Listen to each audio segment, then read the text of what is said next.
Et c'est en terrain professionnel qu'on va pouvoir chercher les critères légitimes d'évaluation de la formation. Il faut former des infirmiers. J'en ai vu un ce matin, regardez.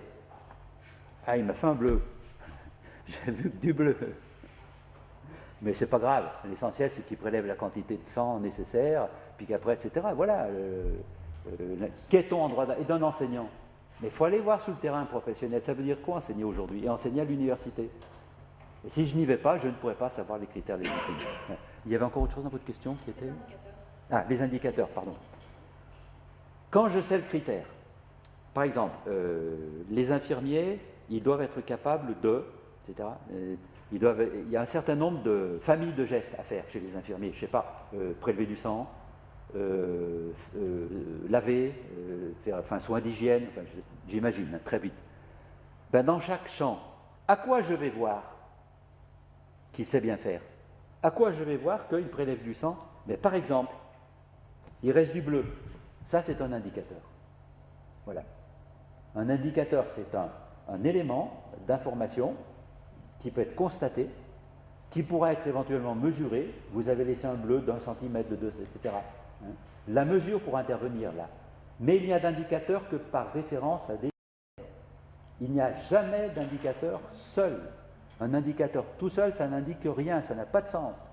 C'est quelque chose qui donne du sens par rapport à une attente. Qu'est-ce que j'attendais? Qu'il prélève du sang en quantité... Alors, l'indicateur, ce sera est-ce qu'il a bien rempli comment on appelle ça? Ces bobines, là, ces tubes. Est-ce qu'il a bien rempli ces tubes? Il y en a suffisamment. Voilà, ce sera un indicateur. Des indicateurs, c'était un champ de compétences essentielles pour l'infirmier, c'était l'hygiène, pour lutter contre les maladies nosocomiales. Alors, le lavage des mains, est-ce que ça a été bien fait? À quoi on va le voir? On va voir au geste comment il a fait, est-ce qu'il a utilisé un savon, voilà, ça ce seront des indicateurs. Critères, lutter contre les maladies nosocomiales. Indicateurs, quantité de savon dépensé. Ça sera... Mais par exemple, quantité d'antibiotiques utilisés, c'est un indicateur de quoi? Est-ce qu'il faut en dépenser beaucoup ou peu? Alors on peut penser peu, parce qu'il y a un usage abusif des antibiotiques. Mais insuffisance d'usage d'antibiotiques quand il faudrait, c'est peut-être qu'on en manque, on n'en a pas assez, on a un hôpital d'Afrique où, en soi, un indicateur n'a pas de sens. Il ne parle que s'il est rapporté à un critère. C'est clair? Il nous reste 5 minutes pour finir ça. Alors, est-ce que...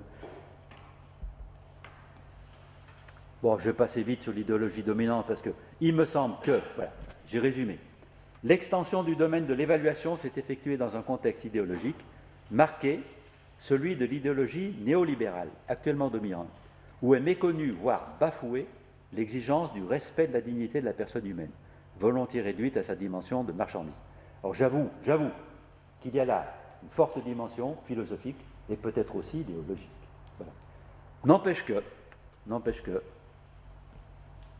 j'ai essayé de voir, et j'ai vu que ce qu'on m'avait annoncé, c'était efficacité-résultat, c'était saine concurrence, c'était compétitivité, c'était performance, c'était rentabilité, et qu'en réalité, ça voulait dire politique du chiffre, qui se traduit par les suicides.